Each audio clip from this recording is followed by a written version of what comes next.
Hey guys, we're back for the last half of lesson 10.4, working on hyperbolas. This should be actually a rather short video, which is nice.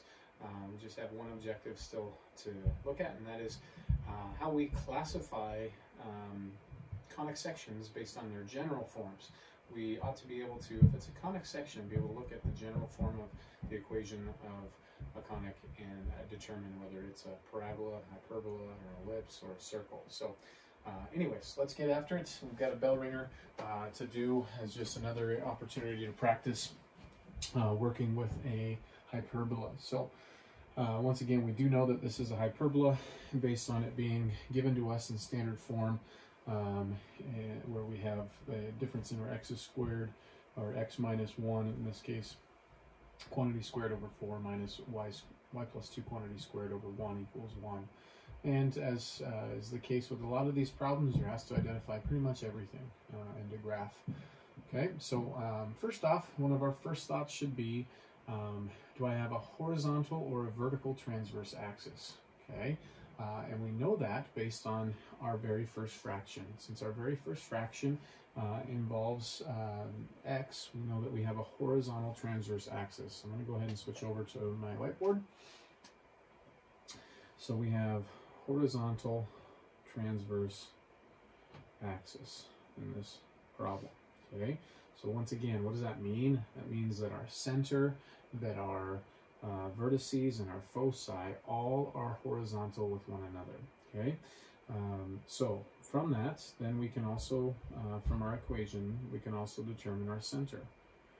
And the x-coordinate of our center comes from what's being subtracted from x in this equation. So 1 is being subtracted, so 1 is the x-coordinate of our center. Likewise, our y-coordinate of the center is what is being subtracted from y. In order to make this be a plus, we have to have negative 2 be subtracted from y. So there's our center. Next, we need to determine, if we're going to find vertices and foci, we need what letter? Hopefully you're thinking to yourself, A and C. Okay, well, A is always found in the denominator, at least A squared is always found in the denominator of the first fraction of a hyperbola. So A squared is 4, thus A is 2. Okay, now, again, A is, by definition, the distance from center to the vertices. And since we're dealing with a horizontal transverse axis, then from my center, I need to adjust my horizontal component, which is the x-coordinate, okay, 2. So that means I need to add 2 and I need to subtract 2 from 1. And that will help us find our vertices. Adding 2 to 1 gives us 3, to go with negative 2, and subtracting 2 from 1 gives us negative 1, to go with negative 2. Okay? So there's our vertices. Now foci, again, I need C. Now I don't have C directly from this equation, but I do have B, and so that's where we need to go next. So let me just box these answers, as these are parts of what we're looking for. All right, B squared is the denominator of the second fraction, so that's 1, so that's B is 1. And then, in order to find C, which is going to help us with our foci, we need to realize our relationship that A and B play with C, and that is, with a hyperbola, A squared plus B squared equals C squared. So, 4 plus 1, or 5, is C squared. Thus, C is equal to the square root of 5. Okay, and as mentioned, with our horizontal transverse axis, the center, vertices, and foci all live on that transverse axis. Okay, and so just like I did with my vertices, I now need to add C to my center, excuse me, or at least add and subtract it to the x-coordinate, right? For us to move horizontally away from the center, it affects that x-coordinate. So we're going to get 1 plus or minus root 5, comma, negative 2. Those are our two foci right there. Okay? All right, so we found center, vertices, foci. Now the equation of the asymptotes, let's go ahead and graph this, and then we'll find the equation. We could go through the memorized formula for the equation of the asymptotes, but I like to memorize as least as possible. So we got a center at 1, -2.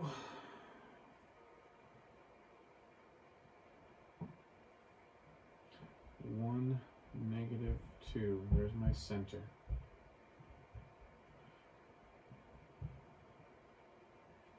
All right, and my vertices at 3, -2. 1, 2, 3, -2.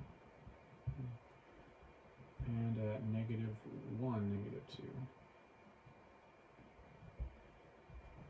Okay.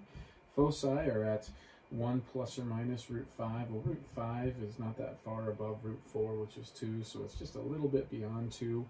So really my foci are pretty close to my vertices here. Something like that. All right, and then this is where I can now build my box using that B. So since I went A to the left and to the right for my vertices, I need to go B up and down. So up 1, down 1. Here's my little box that I'm building, utilizing A and B. So remember, the dimensions of this box are 2A by 2B. And then the diagonal is our asymptotes.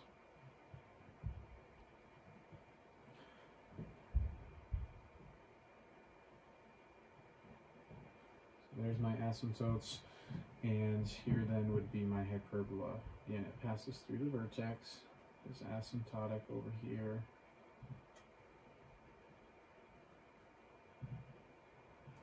Okay. Kind of a narrow hyperbola on this one. All right, so to find the equation of the asymptotes, which is the last thing for us to do,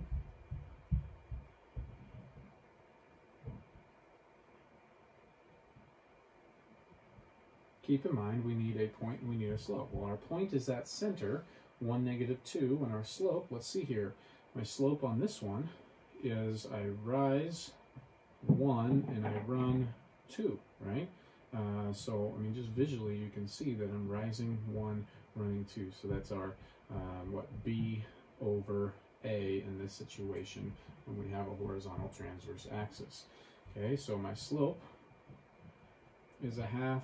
My point is 1, -2, and so we can, and this is really plus or minus, correct, for our slope, because the slope here being 1/2, this is now the -1/2. Okay, so we'll go ahead and write our equation using point-slope form. Y minus -2 makes y plus 2 equals plus or minus 1/2 times x minus 1. Bring that 2 on over so it looks like an actual equation solved for y. Y equals -2 plus or minus 1/2 times x minus 1. There is our equation of our asymptotes. Okay, so again, hopefully this serves as another good example for you to be able to use as a reference.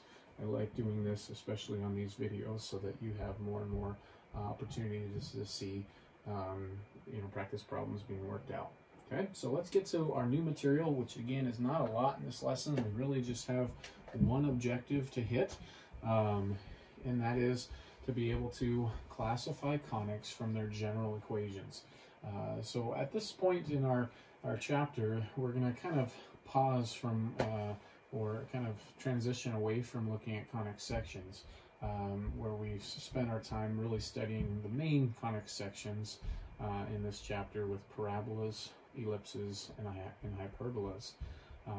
And we've previously, early on in this course, we looked at circles a little bit, so they're going to throw that in here.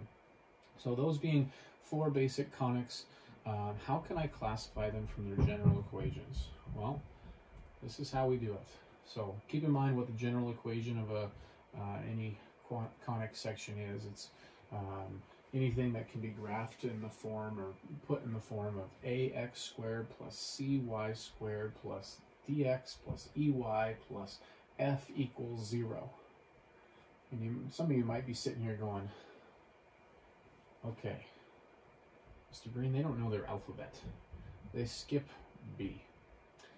It's not so much that they skip B, as it is that there's actually another degree 2 term that could be there, and that would be a bxy term. Xy term would have a degree of 2 as well.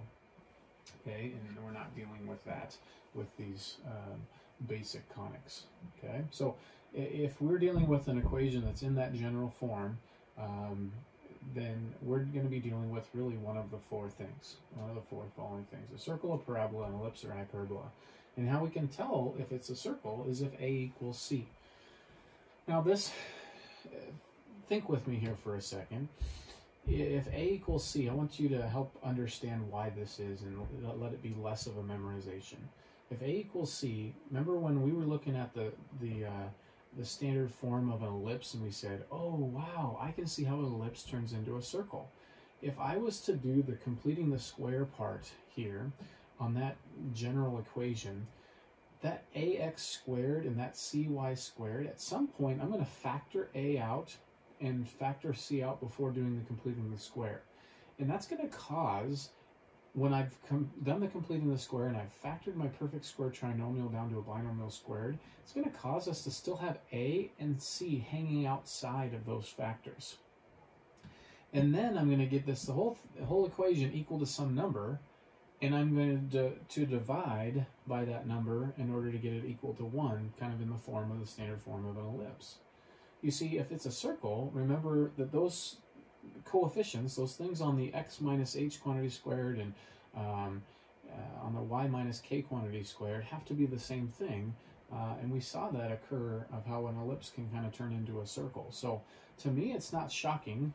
It makes a lot more logical sense if I really think through the process of putting that into more the standard form as to why, yeah, that would be a circle as if A equals C.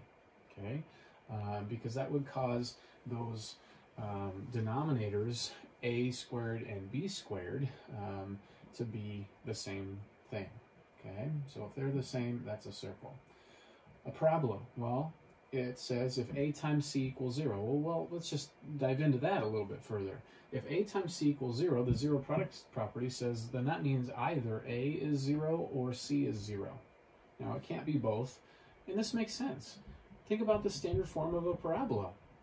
It had either x squared or y squared. It didn't have both x squared and y squared in it, right? And that was our way of determining whether it opened up or down or versus whether it opened left or right. If x was what's being squared, we knew that this was opening up or down. If y was being squared, then we knew it opened left or right. We never saw both of those, okay? And so that's why if A times C equals 0, this is going to be a parabola. Again, because that means one of those is 0. But it can't be both, even though both multiplied together, if both were 0, both multiplied together would make 0. That would not be a parabola. Think about it. If A and C were both be 0, you'd be left with an equation dx plus ey plus f equals 0. That's the standard form of a line, or the general form of a line. Ax plus by plus c equals 0 is how you've typically heard that. Okay, so a parabola if the product of A and C equals 0. An ellipse if the product is greater than 0. Once again, this should also make a little bit of sense. When we were working on an ellipse, remember it was there was in that standard form there was a plus sign in between. Okay, and so that just means here we're dealing with two positives on those. Okay, because if you really think about it, you have all positives in a sense when you're dealing with an ellipse here in that standard form, because your numerator of each of the fractions is either x minus h quantity squared or y minus k quantity squared. Well, that's guaranteed to be positive. And then our denominator, a squared and b squared, those are guaranteed to be positive, and I got a plus sign in between.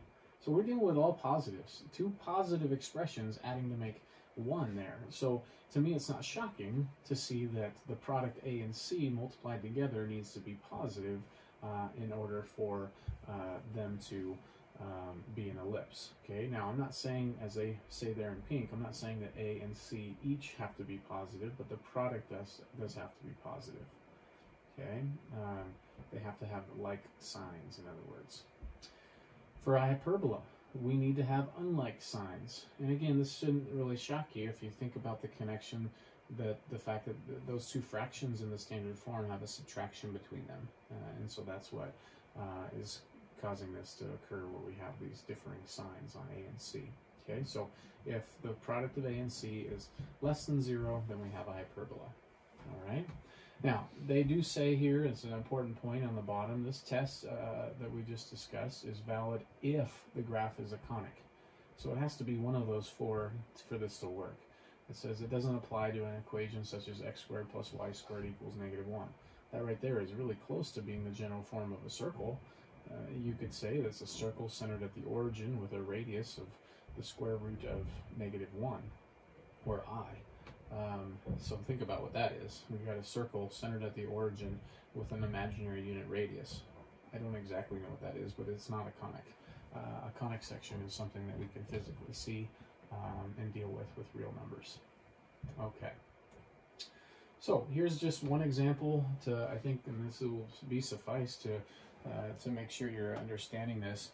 I've given you four conics here, and I'm asking you to classify the graph of each one. Okay, so basically using that test that we just looked at. All right, so let's switch on over.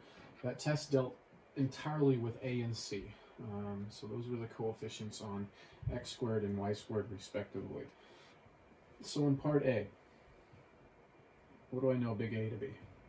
A being the coefficient on x squared. It's 4. What do I know big B to be? B being the coefficient on y squared. Or not B. Remember, they skipped B. C.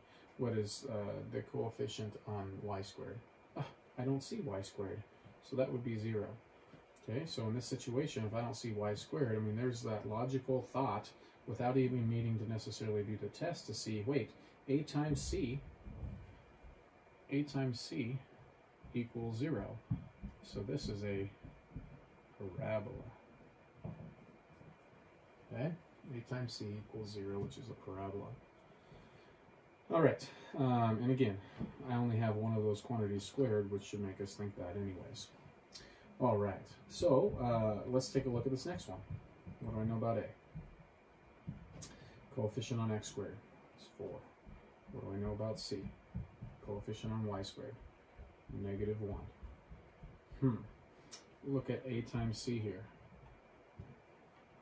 A times C is -4. -4 is less than 0. What do I have in this situation? We have a hyperbola.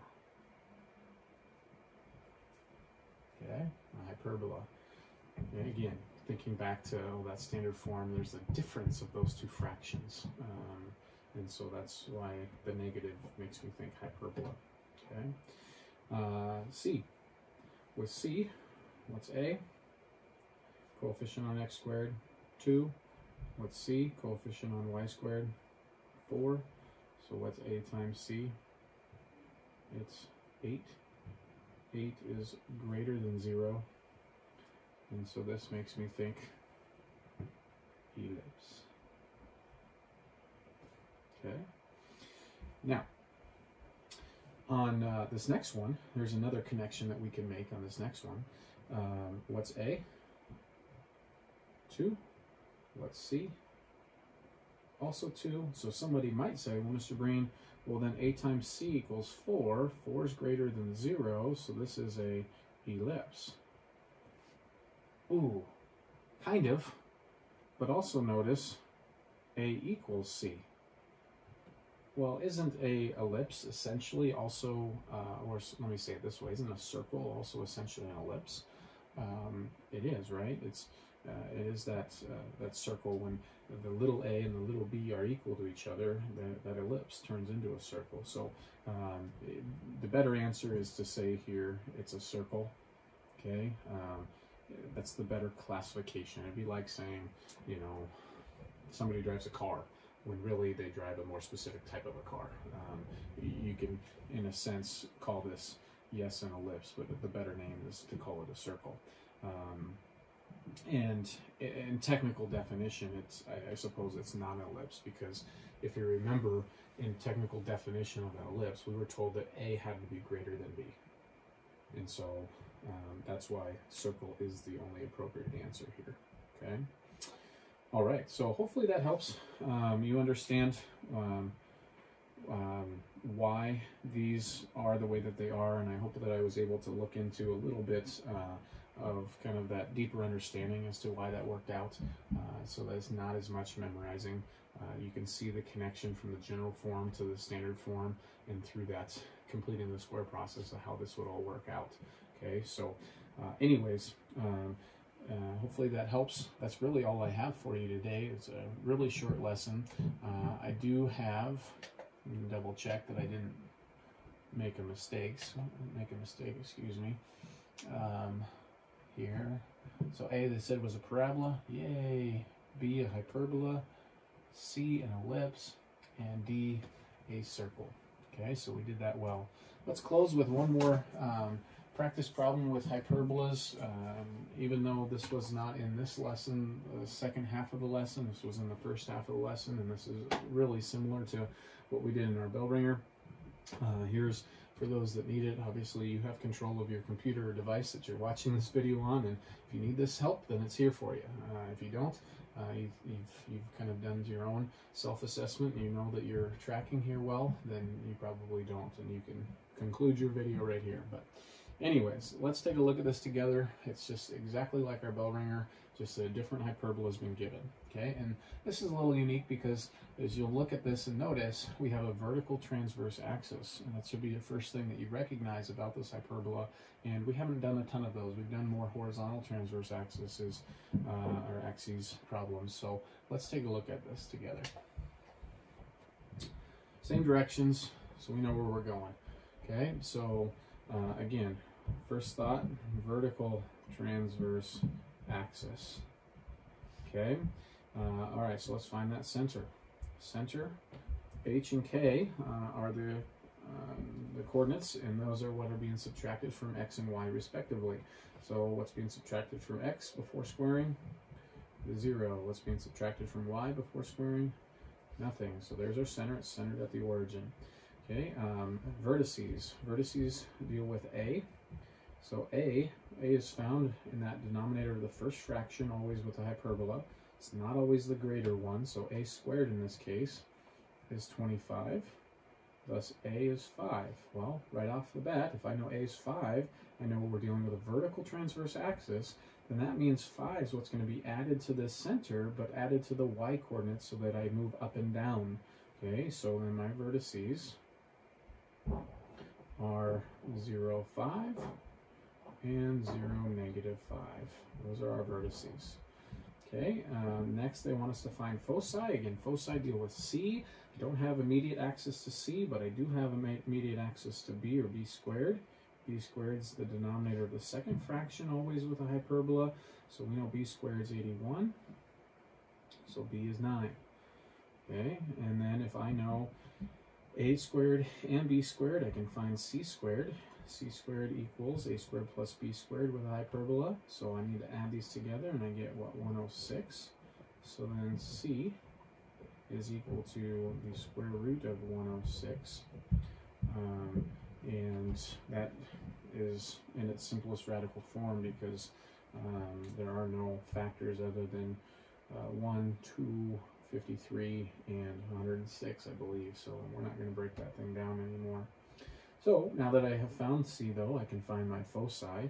Foci, again, are on that same vertical transverse axis, so I need to add this quantity and subtract this quantity from our center, but specifically the Y coordinate, because of the vertical transverse axis.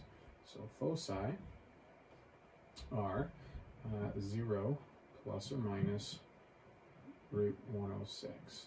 Okay, because 0 plus that's just itself. All right. So there's our foci. Again, let me box these things that we found. Okay, and we need to find the asymptotes as well as sketch the graph using the asymptotes. So let's go ahead and graph this real quick. Again, we are dealing with 0, 0 as a center. I think I'm going to go by 2's here. So our vertices are at, there's our center, 5 and -5 up and down. So 2, 4, 6. There's one vertex. That's our center, 2, 4, 6. There's our second vertex. Our foci are plus or minus root 106, 106 a little over 100, so we're looking at 10 and change. So 2, 4, 6, 8, 10 and change. There's foci 1, 2, 4, 6, 8, 10 and change. There's foci 2. Okay, now let's finish building our box to help aid when we can draw our asymptotes in, the graph of the hyperbola. So I've utilized A and C, and let's use my B. Since A was up and down, and B is left and right here, so I'm going to go left and right 9. So 2, 4, 6, 8, 10, so 9. I've got that, 2, 4, 6, 8, 10, so 9. And on across here. And thus here are our asymptotes. And we'll draw our hyperbola again, passing through the vertex. Much wider hyperbola than the bell ringer question. Okay, so there's our 2 branches of our hyperbola relatively accurately. Okay, pretty decent job on that. Okay, so we're not done. We have to find the equation of the asymptotes.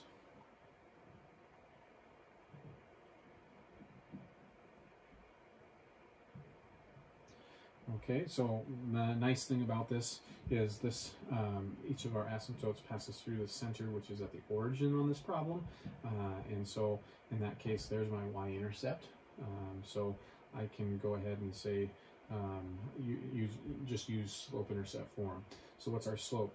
Here in this case, I'm rising to the vertex. I'm rising A, and I'm running B. So A over B, or 5/9 in this problem, is my slope. So, so slope plus or minus 5/9, and my y-intercept is 0. So our equation of our asymptotes is going to be y equals plus or minus 5/9 x plus 0. So I don't need to write it. There are our 2 asymptotes. Okay, again, another awesome example of how I don't necessarily choose to memorize that asymptote formula. To me, I'm already going to, most problems are going to be drawn a picture, and it's just using our knowledge from Algebra 1. Okay, so hopefully that helps. Serve as decent instruction for you for the last part of Lesson 10.4. Again, a really short video here. We were just talking, ultimately content-wise, about classifying conic sections. So we're looking for one of 4 things when we're looking at the general equation of a conic. If A equals C, then that represents a circle. If A times C equals 0, then we have a parabola. And if A times C is greater than 0 or positive, then we have an ellipse. And if A times C is less than 0, then we have a hyperbola. So be watching for that as you're classifying your conics in this section. Otherwise, I hope you're doing well and staying safe, and we'll catch you later.